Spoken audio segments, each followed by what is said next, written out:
আউযু বিল্লাহি মিনাশ শাইতানির রাজিম। বিসমিল্লাহির রহমানির রহিম। হযরত আয়েশা রাদিয়াল্লাহু থেকে বর্ণিত, নবী করিম সাল্লাল্লাহু আলাইহি ওয়াসাল্লামের কাছে যদি কোনো ব্যক্তি কোনো বস্তুর ব্যাপারে অভিযোগ করত বা তার দেহে কোনো ফোড়া বা জখম হতো, নবী করিম সাল্লাল্লাহু আলাইহি ওয়াসাল্লাম নিজের আঙ্গুল দিয়ে এমন করতেন। এ বর্ণনাকারী সুফিয়ান ইবনে উয়াইনা রাদিয়াল্লাহু আনহু নিজের শাহাদাত আঙ্গুলি জমিনের উপর রাখতেন,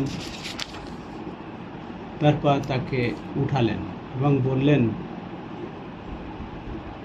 বিসমিল্লাহি তুরবাতু আরদিনা বিরিকাতে বাদিনা ইউসফা বিহি সাকিমুনা বিইজনি রাব্বিনা।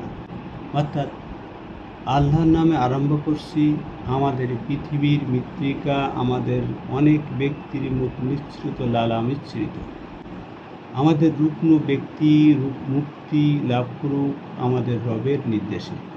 বুখারী ও মুসলিম। সম্মানিত ভিউয়ার্স, আসসালামু আলাইকুম রহমতুল্লাহি ওয়া বারাকাতুহু। আজ 25শে মার্চ বুধবার, 11ই চৈত্র 1432 বঙ্গাব্দ এবং 5ই শাওয়াল 1447 হিজরি।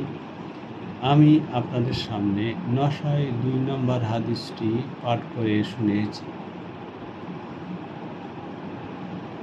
এ হাদিসে রাসূলুল্লাহ সাল্লাল্লাহু আলাইহি সাল্লাম রোগীদের দেখতে ব্যাপারে যেমন তাগিদ দিয়েছেন, সাথে সাথে তাদের রোগ মুক্তির জন্য দোয়া করতে বলেছেন। এ হাদিসে কিভাবে দোয়া করতে হবে তার স্পষ্ট উল্লেখ তিনি এখানে করেছেন। মহান রাব্বুল আলামিন আমাদের হাদিসটি স্মরণ রাখার এবং সে অনুযায়ী আমল করার তৌফিক দিন, আমিন।